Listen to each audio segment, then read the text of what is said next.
आज का विषय है गीता का हृदय। ज्ञान जहाँ बुद्धि को जागृत करता है, वहीं भक्ति हृदय को पिघला देती है। आज श्री कृष्ण अर्जुन को वह मार्ग बताते हैं जो कठिन नहीं पर सबसे गहरा है। आज हम जानेंगे भक्ति और ज्ञान का संगम। अर्जुन का प्रश्न। अर्जुन पूछता है, हे केशव। हे केशव, कुछ लोग कहते हैं ज्ञान श्रेष्ठ है, कुछ कहते हैं भक्ति, तो फिर सच्चा मार्ग कौन सा है माधव? दोस्तों, अर्जुन का प्रश्न हम सबका प्रश्न है। चलिए जानते हैं अर्जुन क्या पूछ रहे हैं। दोस्तों, श्री कृष्ण मुस्कुराते हुए उत्तर देते हैं। चलिए जानते हैं। अर्जुन, ज्ञान बिना भक्ति शुष्क है और भक्ति बिना ज्ञान अंधी। जहाँ दोनों मिल जाते हैं वहीं मुक्ति प्रकट होती है। भगवान श्री कृष्ण अब एक श्लोक सुनाते हैं। यस्मान्नो द्विजते लोको लोकान्नो द्विजते च यः हर्षामर्ष भयोद्वेगै मुक्तो यः सच में प्रियः। अब श्री कृष्ण यहाँ पे उसका भावार्थ समझाते हैं। चलिए जानते हैं।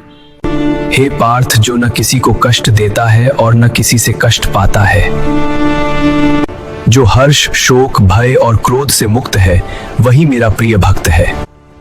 अब भगवान श्री कृष्ण भक्ति का अर्थ अर्जुन को समझाते हैं। चलिए हम भी जानते हैं। हे पार्थ, भक्ति का अर्थ सिर्फ मंदिर जाना नहीं।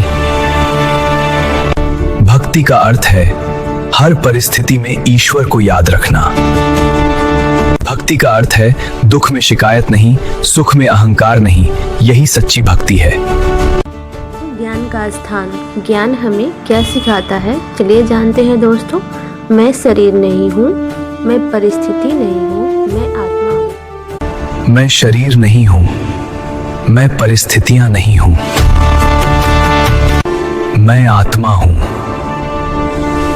और जब यह ज्ञान भक्ति के प्रेम से जुड़ता है तो अहंकार गल जाता है। तो चलिए यहाँ पर हम उदाहरण से समझाते हैं।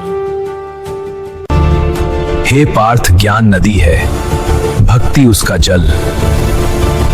हे पार्थ, नदी अकेली बहती रहे तो थक जाती है। हे पार्थ, पर जब वह समुद्र ईश्वर में मिल जाती है तो उसका अस्तित्व पूर्ण हो जाता है। दोस्तों, अब जानते हैं श्री कृष्ण का सबसे सरल मार्ग। श्री कृष्ण कहते हैं, मुझ में मन लगाओ। हे पार्थ, मुझ में मन लगाओ, मुझ में बुद्धि स्थिर करो।